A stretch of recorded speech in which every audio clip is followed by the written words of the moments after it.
Hey, what's up guys, it's Spunkify here for leaguetopten, and today I'm going to be giving you the first impressions for Fizz, the Tidal Trickster. Riot's new, they call him a burst assassin type champion who has AP ratios. So let's go ahead and talk a little bit about him, talk about is he worth it, is he fun, what builds work on him, what don't, etc. And I wanted to first say this, that I find Fizz extremely fun. He's one of the more fun champions that I've played recently, and I will probably continue to play him for a long time. A lot of the new champions I play for a little bit to get a grasp of them, and then, you know, we do our first impressions. And I gotta say that a lot of them I don't end up playing overall. I go back to my basics. But Fizz is the type of champion that I don't know. I just feel at home playing him, and I feel like he's really fun. And depending on my mood, I can just play him a lot of different ways. So let's go ahead and talk about him then. Fizz is a melee burst type assassin. You can kind of compare him to a Kali, I guess you could say, in that he benefits from AP damage. His abilities are all AP based. There's no attack damage based, and there's no attack speed or anything modifier. So he's all AP based.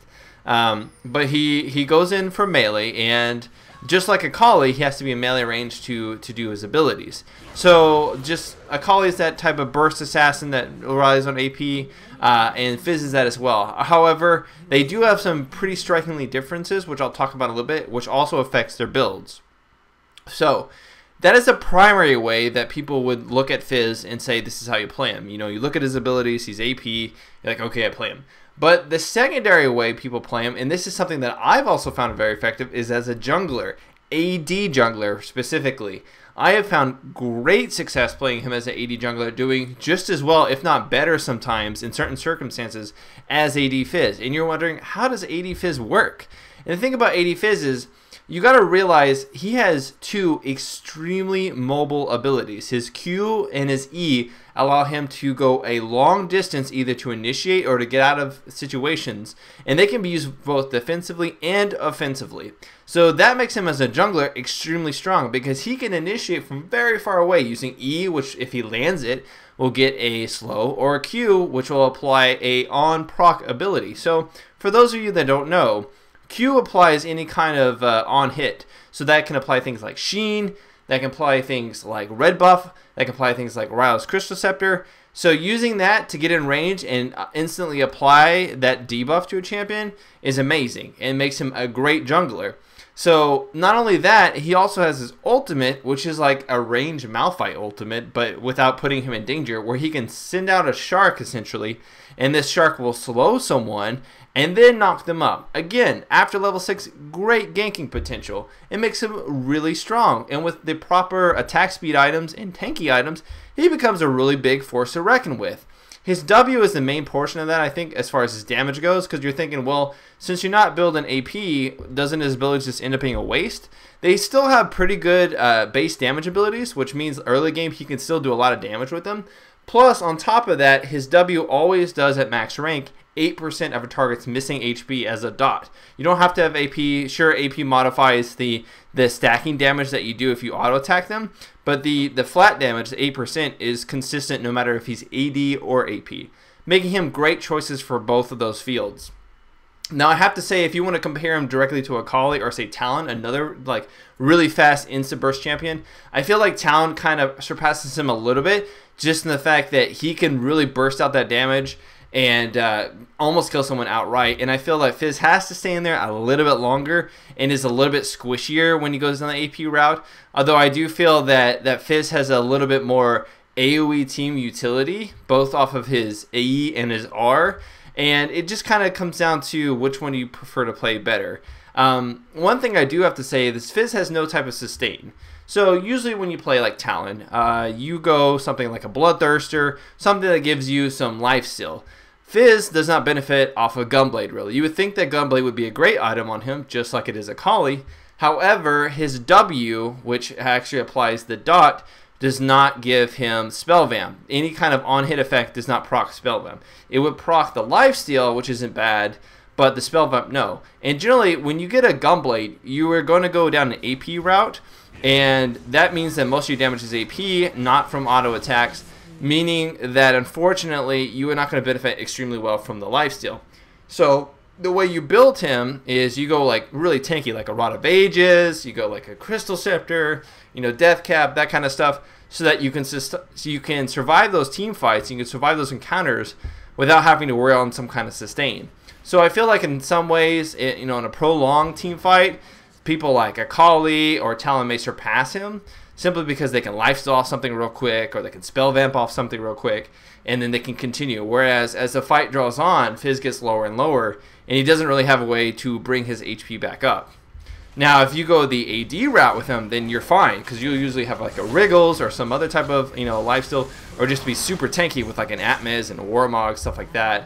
And you don't really have to worry about that. You can go attack some creeps or farm up a little bit, and then you're back in the game. So they both have their pros and cons, but I both feel they work really well. I had a chance to test versus an enemy Fizz in the jungle, AP versus AD. We kind of like set up in front of Baron, and we were both pretty farmed. He had like a Crystal Scepter, a Rod of Ages, and a Death Cap. I had like a Trinity Force, a Witsend, and I believe like Atmiz or something like that. And what it ended up being is that whoever got their ultimate off first won the game, won that match. So if I got my ultimate off, then I was able to burst him and do a lot of damage and just survive his burst. But the thing is, if he got his ultimate off first, then it would take me down so much, because his ultimate would do so much more damage, that I couldn't burst him down that much more in the time his abilities would tick or proc. So they're both really strong, and I just feel like 1v1, his AP build is stronger, but I feel that maybe in a larger team fight situation, one where there's not a ton of AoE going off, or one where there is a ton of AoE going off, sorry, he'll be able to live longer because he won't take that random damage from all the AoE abilities going off. So that's just my opinion. So how do you play him? What lanes do you play him, etc.? I really feel that as AP, he can go top, or he can pretty much go anywhere, top, middle, bottom, because of the fact that his Playful Trickster, his E ability, allows him to negate a spell of time really well. If you're top and someone tries to like use an on-hit ability like Garen's Q, for example, or Shyvana's Q, as they come in to attack you, you can simply E, and a lot of times they'll just have it queued up, and they'll end up just auto-attacking the minion next to you because you become untargetable. So that makes them wasted, or if they're going to come in and wait for you to actually come down, then when you come down, you're going to do that splash damage and do just as much damage to them. And then you can Q through them and hit them with the W, which will take 8%. A lot of good stuff. Another little quick tip is that if you actually activate W and then activate Q from afar, it will apply the activated version of W onto them with your Q. You don't have to auto attack them after that. Really great ability and really good combo. So I feel like he does really well there. Middle, again, let's say you're versus a Brand. If Brand tries to do his AoE, delayed AoE on the ground, you can either E completely out of it, or simply time it well to where you do take no damage simply by Eing and becoming invulnerable and letting it pass and then going away.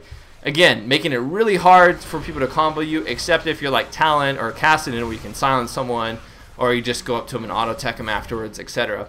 Talon, I feel, is a really hard counter to him, because he can just go invisible, and then you're basically like screwed, because as soon as Talon goes invisible, he's going to E to you to silence you, rake you, and then you're already at half HP and not going to be able to do your complete combo and just get raped. So that's my feelings with him versus Talon. Some people may actually have a better experience like that, but that's just mine.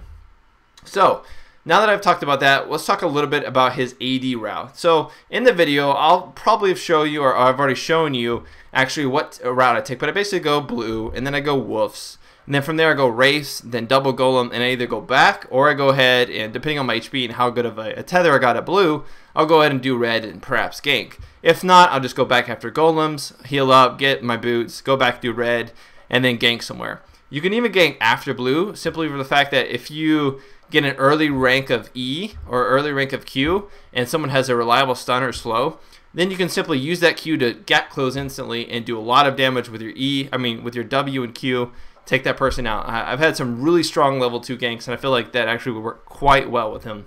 So yeah, he is very versatile, and with the new mastery changes, I feel like he is just as good AP as he is AD. I'll include a link in the descriptions for the different masteries. I won't go into complete detail with the new mastery changes. I'll save that for another video as far as how you play certain roles. But I will include a link to 2 different mastery builds, both for his AD and AP.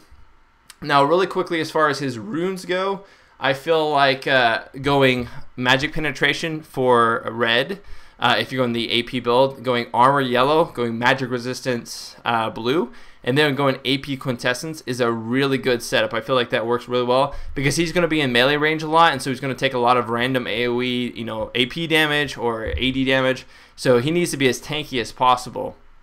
I also feel like for the AD version, you basically just swap out the quintessences for something like attack damage or armor penetration, and you swap out the reds for armor penetration as well. Another thing is, I forgot to mention, if you're going to actually jungle, you're going to swap out the blues for attack speed. So armor penetration reds, armor yellows, attack speed blues, and your choice in quintessences, like I said, either armor pen or attack damage. Those work really well, and I didn't have a problem jungling at all with a slight tether at blue. So, final impressions, guys. I feel that Fizz is a great champion. I feel he's very fun to play. Using your E to jump over walls and be extremely mobile makes him a lot of fun. His ultimate is one of the most satisfying ultimates in a long, long time. Just seeing that giant shark come out of the water, it's so greatly animated and just so fun to watch that come up. Does a lot of damage if you do AP, close to 1,000 damage. And it's a great initiation tool. It's a really good initiation tool if you guys just need something to go in and actually start that damage up. I feel that he is one of the most versatile champs in a while. I would say he's almost borderline OP, just simply because of how high his damage is if you go AP. Sure, you know, he is melee, and that makes him a little bit gimped because he can't lifesteal or vamp. But I feel like, you know, against a really squishy team, there's not a lot they can do while he does his burst. And I feel like maybe toning down the damage on his W towards late game would be a factor, or perhaps toning down a little bit of his R. But otherwise, I feel he's very balanced. Time will tell to see which build comes out ahead. Like I said, they both have their uses. They both have situations where each one will work better. And I really am enjoying him. You'll see some pretty sick clips that I pull off in this, and I hope you guys enjoy him well. I definitely say if you're into versatile champions like Akali and Talon, pick this guy up. Lots of fun. I think you guys will enjoy him quite a lot. This has been Spunkify out. If you guys liked the video, be sure to comment, subscribe, favorite, etc. Do whatever you want, and I'll see you guys next time for the next one. Later.